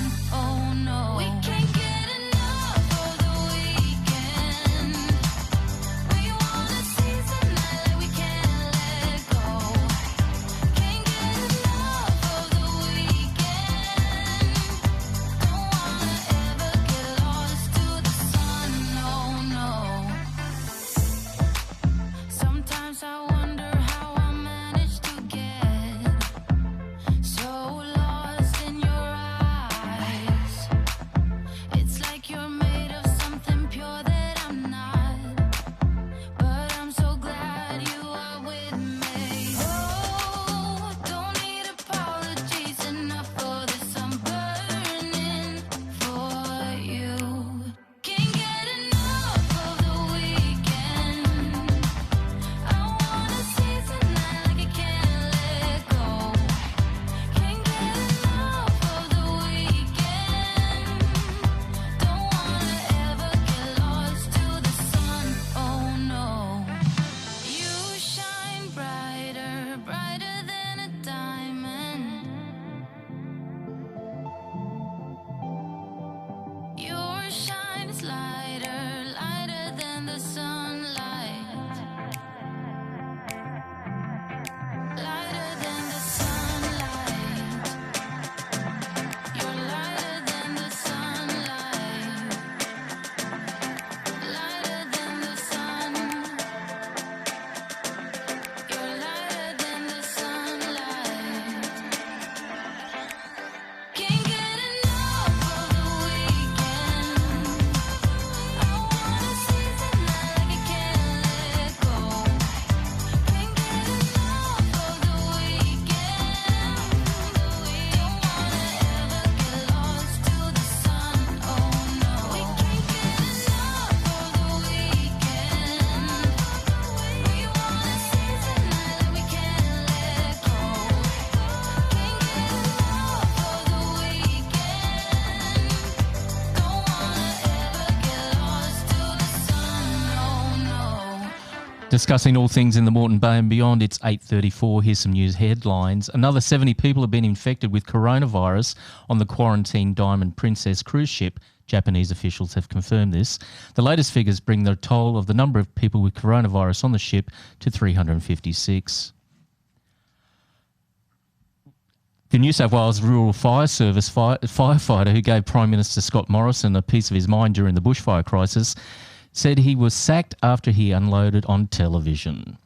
And our thoughts and prayers today are with Maggie Beer. The Australian cook Maggie Beer says her family has been left heartbroken after her adult daughter Saskia died unexpectedly yet peacefully on Friday night. Saskia was 46. On a happier note, That is quite sad, actually, Our Darryl. thoughts and prayers are with them. Yeah, absolutely. On a happier note, though, for the morning, we'll say good morning to Paul joining us from the Darling Downs. Hello. G'day, how you going? We are doing very well. I thought you, particularly knowing your background in the country music scene, would be over the moon to hear that we've got this double pass to Melinda Schneider for someone to win. Oh, well, I'd like that myself. I've actually done some shows with Melinda and she's an absolutely outstanding individual. Yeah, you probably won't get it though, sorry. Oh. I'm actually well connected with her mother too, who's the best yodeler in the world, so there you go. Oh, he's making a pretty good case. Then you should be able to get tickets that way. Yeah, that's right. Now that you've said all of that. What does the day entail for you? You've been enjoying the show this morning? Oh, it's been outstanding. I listened to it all the way to work and listened to it this morning before I went to work, so it's been a great show. We've enjoyed being here. How do you think Darryl's been going? He's he's been sitting here giving me funny looks all morning. I'm not sure what that means. Oh, I don't give you funny looks at all. So. Oh, well, I think Darryl could probably get a gig as a newsreader. He seems to be doing pretty well on that Oh, regard. go Darryl. Yes. Tripping over my tongue there for a moment. So, but Oh, anyway. most of them do. Don't take it personally. I was just watching the ABC. The guy had his head down reading the news, not looking into the camera. We just had that TV going before. What's that all about? Don't they have auto cue? He's probably embarrassed to be on the ABC anyway. We didn't hear that. Okay, for that he does get the tickets. We're not condoning what he said, but that's right out there. Paul, I don't know anything about you. These guys know everything about you. You're a performer. Tell us all about it. Yeah, so I've been performing since I was 6. Wow. And then when I was 16, I joined a group in Toowoomba called the Freckles, which were a fairly well-known children's entertainment trio. Yes, awesome. Travelled Queensland quite extensively doing that, and I've been in bands, and I'm now in a duo, just a pub rock duo. So, yeah, it's good. So for anybody listening to this, how do they get to catch up with you and maybe enjoy some of your sense of humour and entertainment? Well, they can get in contact me via Facebook or through Kim, of course. I'm on Kim Stokes Communications Facebook page. She can be my agent for a short term. Am I getting paid for this? Is this arrangement just being put in place right now? Well, I haven't said yes. By the way, manager. There'll be a fee. I'm not sure what that is, but I'll get up to date with it. It's currently 8:37. Thank you very much, Paul, for spending time with our listeners. You're listening to Moreton Bay Live. You can check that out, moretonbaylive.com. We're broadcasting live from the Moreton Bay region radio station studios, the podcast studios, that is, 101.5 FM for AUR.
Moreton Bay Live with Kim, Daryl and Andrew. Yeah, thank you very much for your company this morning. It's currently 40 minutes past 8 or 20 minutes to 9 o'clock, whichever way you want to look at it. Glass up, half full, half empty, I'm not sure. But thank you very much for your company. As I said, you're listening to Moreton Bay Live. You can check us out on moretonbaylive.com. Also on Facebook, we're across so many different pages, lots of people interacting and all of that sort of stuff. But we are getting ourselves into all sorts of trouble because we've chatted with Farmer Greggy before. He's quite a character. He's on the line. I can only assume this is going to probably head into territory that is going to make us feel all uncomfortable, but we'll enjoy every bit of it because I've been looking at his Facebook page and seeing what he's been getting up to. Farmer Greggy, how are you going? Yeah, good morning, guys. It's it's good. I've just been doing a bit of work on my computer this morning and listening in. It was great to hear you having a chat to Josie in Townsville there just before because Daryl and I got to have a pretty fun night. We had a dinner party before she headed for Townsville last year, and we did have a conversation across a whole wide range of areas over a couple of hours. So we actually live-streamed that. We live-streamed that, mate. We finished dinner and we had a bottle of wine and well, every good live stream starts with a bottle of wine. Yep. Yeah, that's right.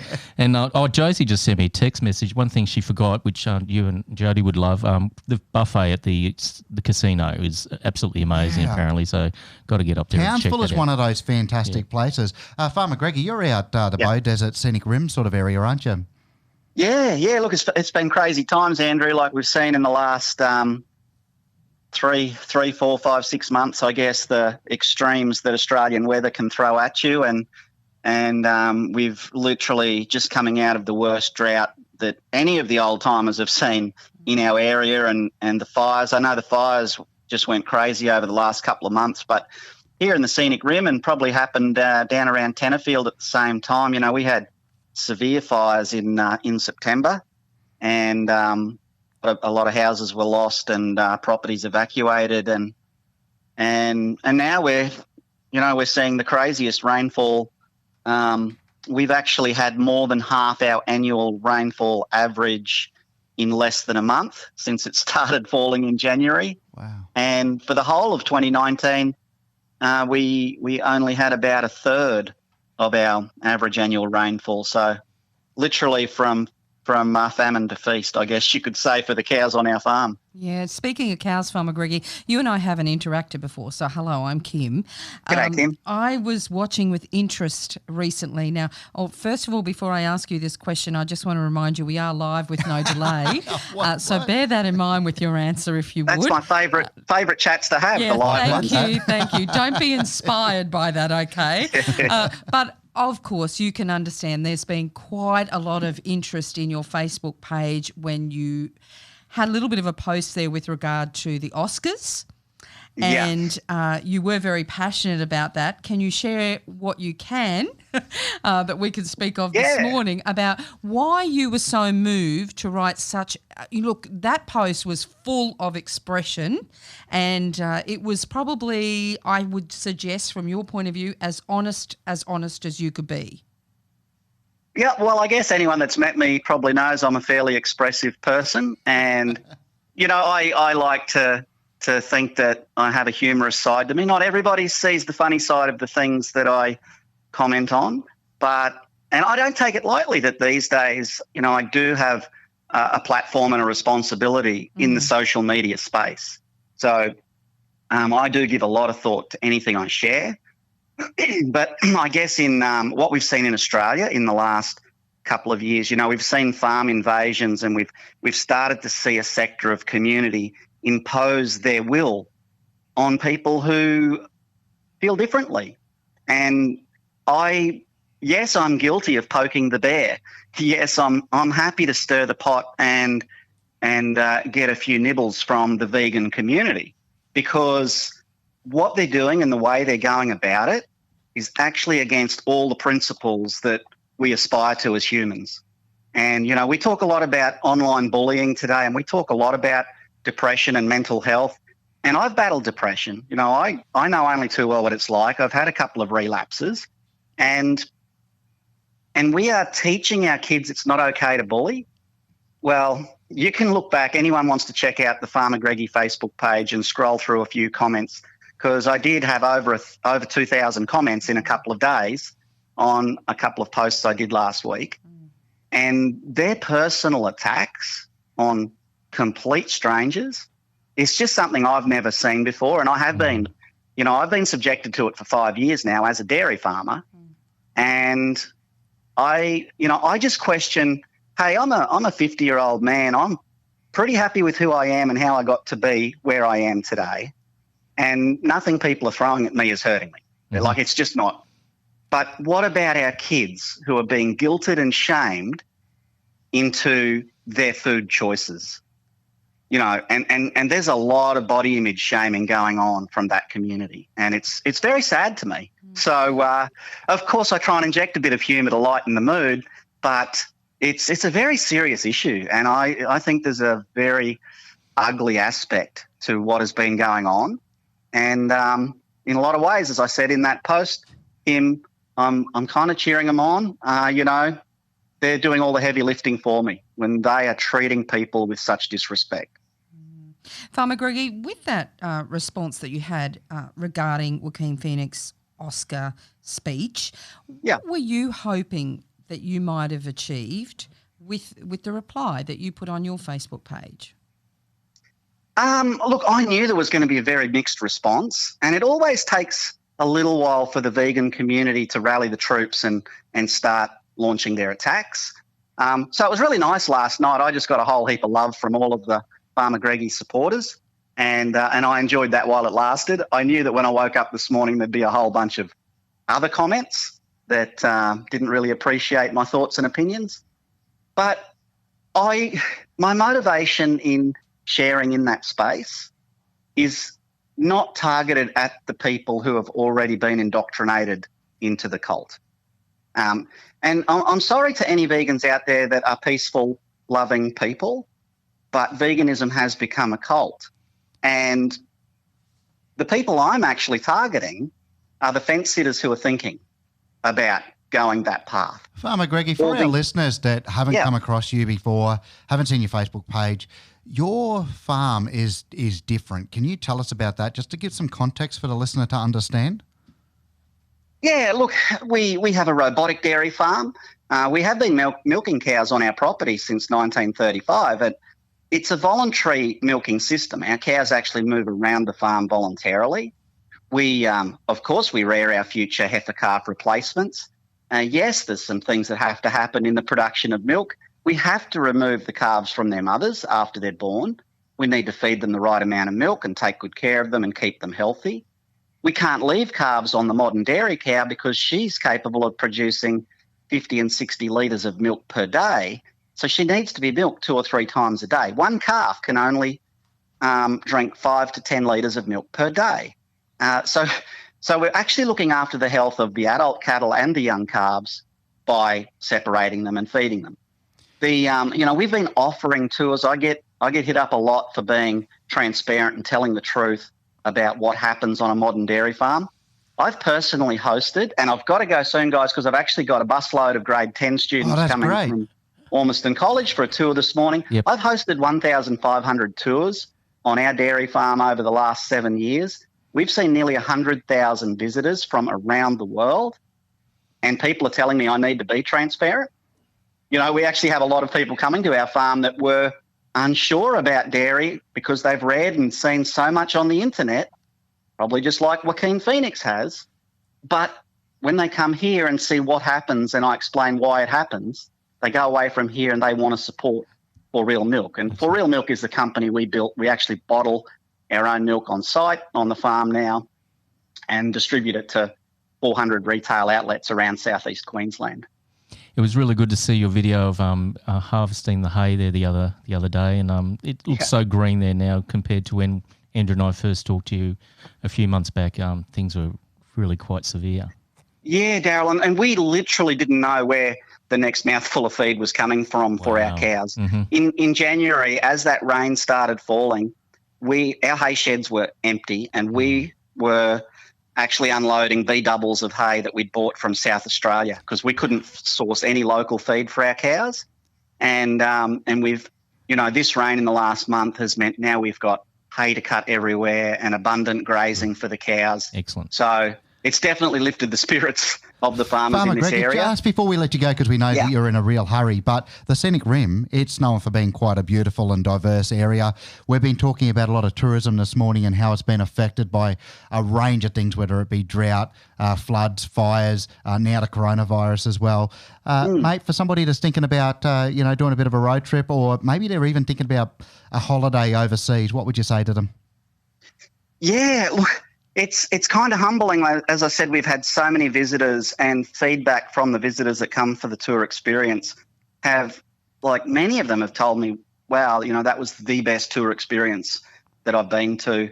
So in the Scenic Rim, of course, our tour experience is a bit different to what you'll see. I think we're the only robotic dairy in Australia that offers ongoing tours like we do. And there's lots of other things to do in the Scenic Rim as well. You can do a Google search, and there's so much going on. We are a very productive region as so many varieties of food that are grown in this area. And, of course, it is very scenic and much more beautiful now that everything's green and the smoke has dissipated, because, it looked pretty sad when it was nothing but smoke and dead brown grass a couple of months ago. Farmer Greggy, thank you very much for spending time with our listeners. Awesome. Good to have a chat. Thanks, guys. Bye. You are listening to Moreton Bay Live with Kim, Daryl and Andrew, broadcasting live from the Moreton Bay Region podcast studios for AUR 101.5 FM.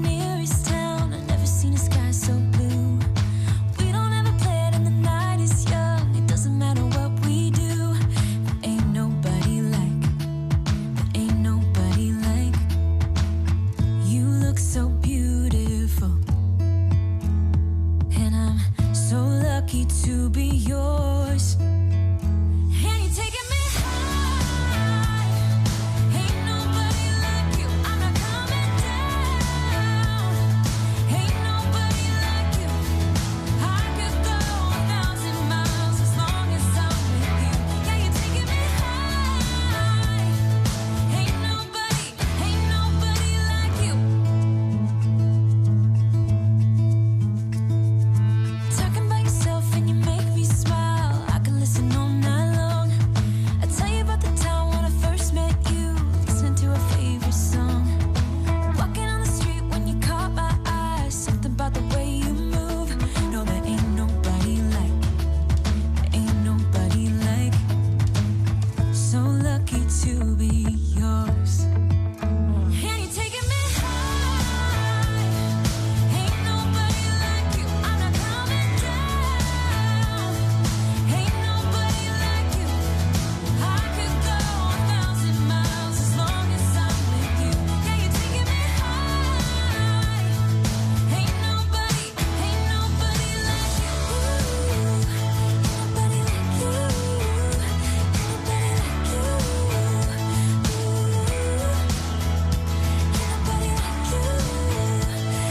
nobody like you.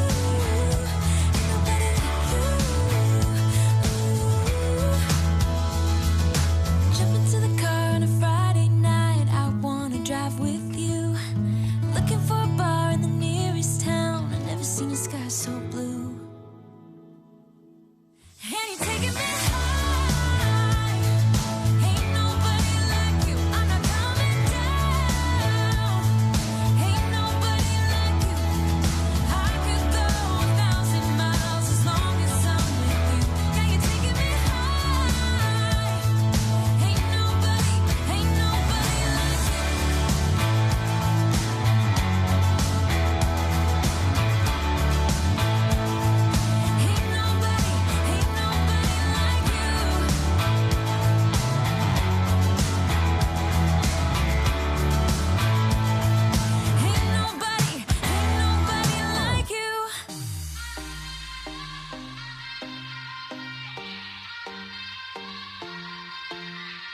Won't you sing out your frustration? Just say a word. Keep on staring at the pavement. God knows who hurt. Ooh, your mind is a ghost town, echoing inside your walls. 5 feet underground now.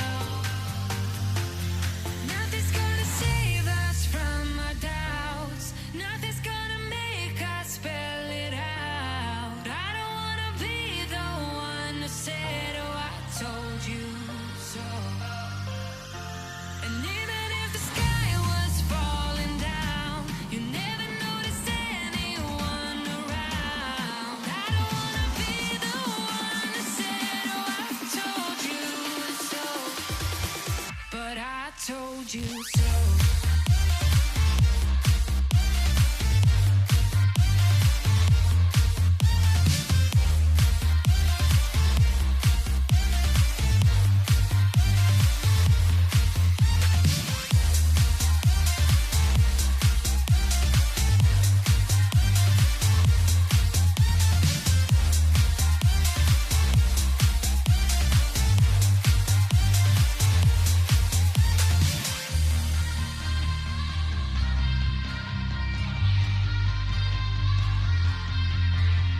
Keep on acting out like strangers.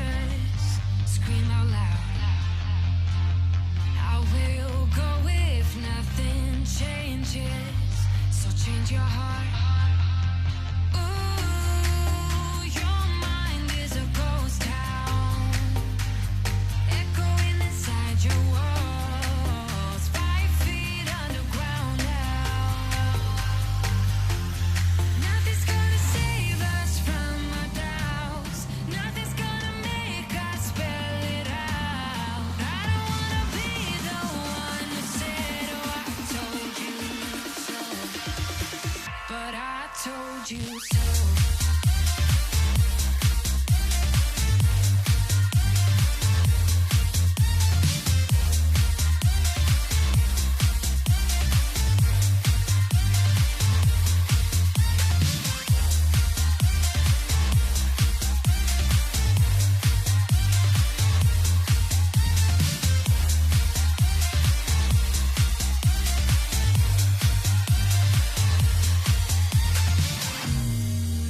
My kingdom on lockdown. You never give me any chance. Watch me on my way out. Nothing's gonna save us from our doubts. Nothing's gonna make us spell it out. I don't wanna be the one who said, oh, I told you so. But I told you so.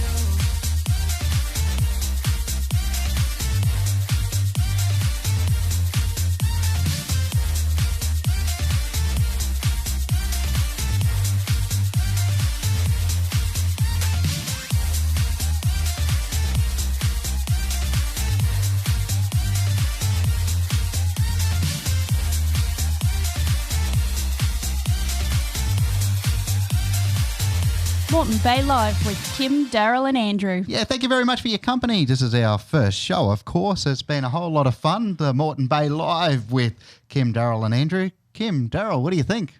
Oh, we've had a great morning. It's been an absolute ball and some really great topics that we've covered and had a bit of a laugh. And yeah, I was sweating a little bit there with Greggy, but I'm fine now.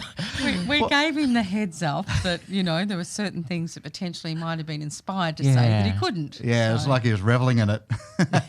Oh, good. I'm glad he had that tour waiting because perhaps we might have been in trouble and it had gone on a little bit longer. Yeah. But look, how fabulous has it been to have guests from all over the country And the world. and the US as well. Not bad. Absolutely. Look, there's so many people to thank. First and foremost, Kim Stokes, thank you very much. You've got an organisation and business people can get in contact with you? Oh, yeah, but I'm not so worried Kim Stokes about Communication, that. yeah, she's I'm humble. not so worried about that. And Daryl, you're known as a Toowoomba advocate. You've got and this is where you do get to deliver your tagline. Oh, yeah. Yeah, Toowoomba 4350 TV and Stanthorpe 4380 TV. They're more than just postcodes in the communities. And watch out, Warwick 4370 TV's coming together. So. Oh, well, hang on. If Daryl gave that much of a plug, you'd like me to actually be a keynote speaker at your event or maybe MC something, then give me a call. Absolutely. And I think our listeners just got a bit of a heads up on something there. Also, with our team, we have Jody and Claire. They've been doing a lot of hard work behind the scenes. There's been so much that's gone into this. The amount of interviews that we have conducted in these 2 hours Short period, for a yeah. radio show, that's an awesome standard, yeah. Yeah, and they all also brought, was it Depends that you were telling me, Claire, in case Daryl needed a little bit of extra support? What I love about these girls is that they come prepared for every situation. Absolutely. And, you know, that's a woman for you, isn't it? That she says, now, hang on, you might need a Band-Aid or you might need this. And thank you, ladies. We appreciate it. A massive big thanks to 4AUR, 101.5 FM, Moreton Bay's own radio station. We're using their podcast studios to conduct this live stream and this broadcast. They have studios available. So if you're interested in maybe being able to podcast or do something similar to this, I don't know if you want to put yourself through this, but it's a whole lot of fun. It's a good challenge. But yeah, definitely get in touch with 4AUR 101.5 FM. A huge thank you to the community that's got behind this. Timmy Pascalone, he dropped a comment there. Apparently he is saying he's from A1 Films, by the way, so he's well known through the Moreton Bay region, and he's saying that it's his shout for beers. So hang on, what's the time? It's just after 9 o'clock. Like it's 9 too early, isn't it?